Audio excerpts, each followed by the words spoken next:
Le Nord se souvient et un pirate du vrai paye toujours ses dettes. Le chapitre 1155 vient de faire l'effet d'une bombe. L'escrime de Rox est lié à son acquis des conquérants et les haters de Mihawk sont en pleine effervescence. C'est une panique totale. Aujourd'hui, nous remontons le temps pour exposer leur gymnastique mentale et comment chacun de leurs arguments contre le nouveau Yonko de Mihawk a été démenti, absolument debunk jusqu'au dernier. La vérité, c'est qu'après Marineford, les haters de Mihawk se sont contentés de prendre ses fans pour des fous en comparant les feats de ce dernier pendant cette guerre à ceux du Roux, affirmant à qui voulait l'entendre que la dynamique entre Mihawk et Shanks était une chose du passé à ignorer comme celle de Kaido et Moria.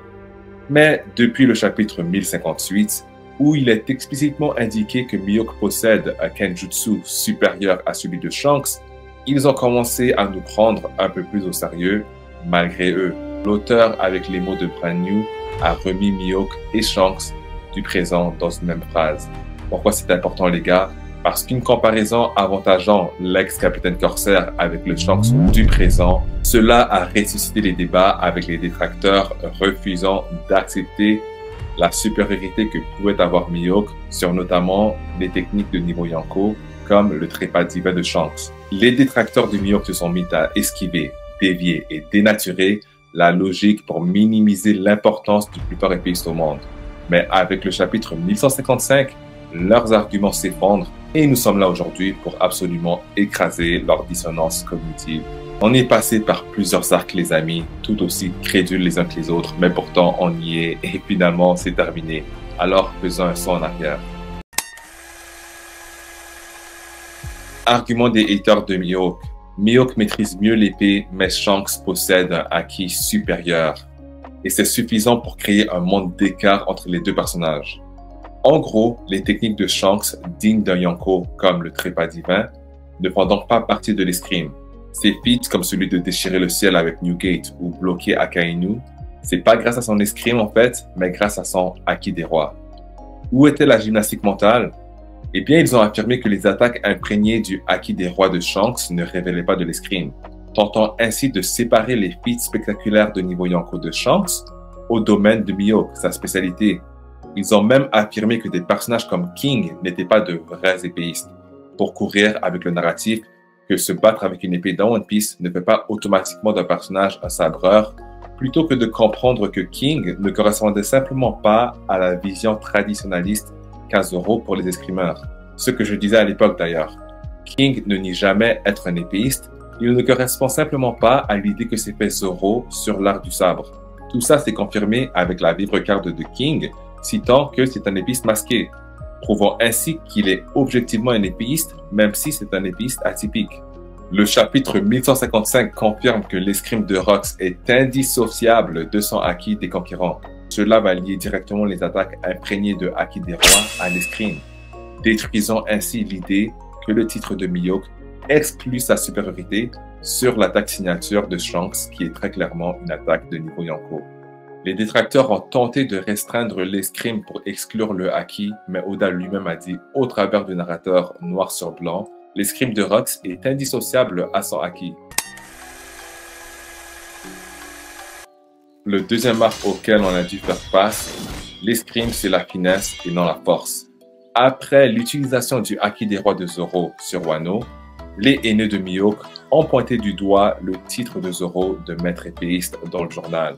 Tandis que les sabreurs tels que Vista et les daimyo, non utilisateurs du acquis des rois, sont reconnus dans les sources externes au manga comme de grands maîtres épéistes, un titre plus prestigieux que celui de Zoro pose Wano. Ils ont donc conclu que le summum de l'escrime est une question de finesse et non de force, et que le titre de Mihawk ne couvre donc pas les styles reposant fortement sur le acquis royal, comme celui de Shanks ou de Rayleigh. Malgré avoir tenté de les expliquer plusieurs fois que les sabres de Zoro, induits de fluide royal, représentaient son style à l'épée le plus puissant, le style du roi des enfers, ils ont préféré avoir recours à leur gymnastique mentale pour me démentir. Ils ont tenté de redéfinir l'escrime pour exclure Shanks et Rayleigh de la même catégorie qui sublime le personnage de Mihawk, arguant que les titres de grands maîtres, pour les personnages plus faibles, signifient que la finesse d'un épéiste prime sur la puissance lorsqu'il est question de reconnaissance dans ce domaine, ignorant complètement le tourment du personnage de Kuina. Des titres comme Grand Maître pour Vista ou les Daimyo reflètent surtout leur réputation ou leur statut et non leurs compétences objectives, d'autant plus que le manga ne perd aucune seconde à nous expliquer ce que ces titres valent réellement. Le titre de meilleure épice du monde de Mihawk est un titre mondial et incontesté, directement lié au rêve de Zoro, contrairement aux titres régionaux ou honorifiques comme les Daimyo. Alors la hype du chapitre 1155 pour l'escrime imprégné de haki de Rox confirme que l'escrime inclut la puissance brute et le haki et pas seulement la finesse. Les détracteurs pensaient pouvoir s'en sortir en prétendant que l'escrime n'est qu'un jeu de jambes sophistiqué. Maintenant, le récit d'Oda et l'escrime détonnante de Rox prouvent que le titre de Mihawk englobe tout, la puissance, le haki et la finesse. On rentre dans le troisième arc de leur gymnastique mentale. L'homme de paille désespéré, Mihawk contre Rox. Ça, c'est après le dernier chapitre. Parce qu'il faut comprendre qu'après le 1155, les haters de Mihawk sont stressés. Acculés, ils ont eu recours à un homme de paille, disant que les fans de Mihawk disent qu'il est plus fort que Rox parce que Rox utilise une épée.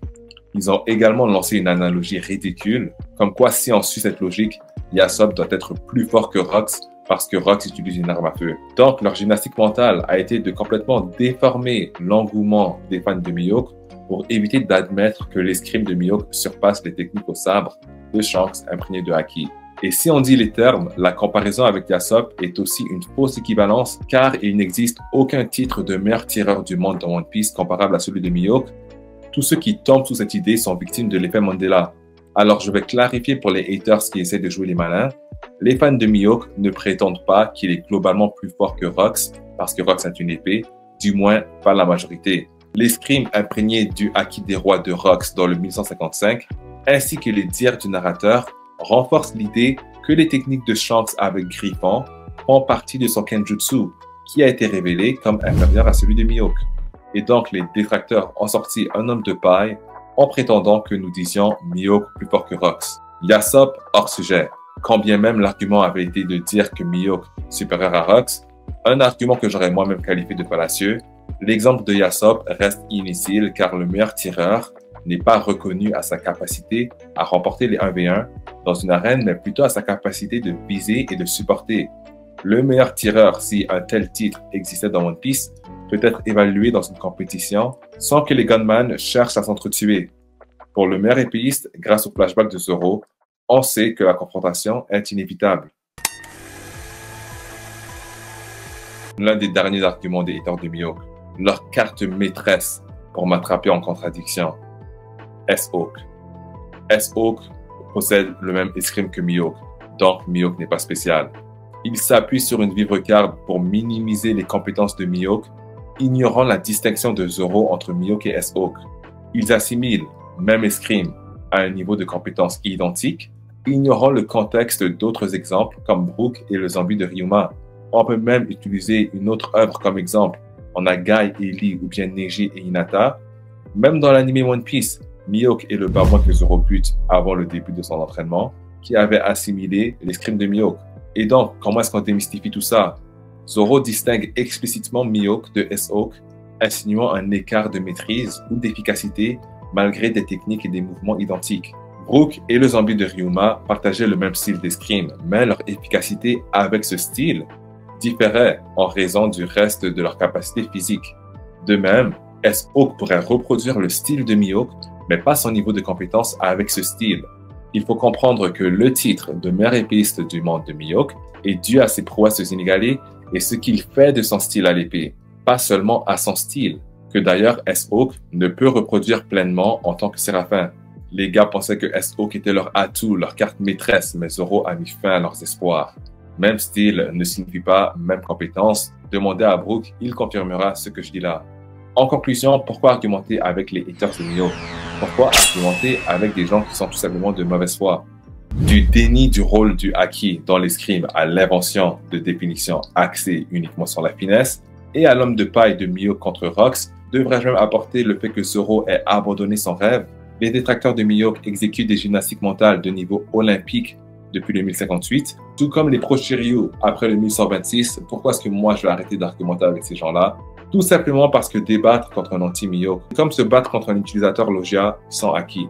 Leur dissonance cognitive, elle est si forte qu'ils déplaceront le poteau de but jusqu'à l'île des hommes poissons avant d'avouer que Mihawk est niveau Yonko.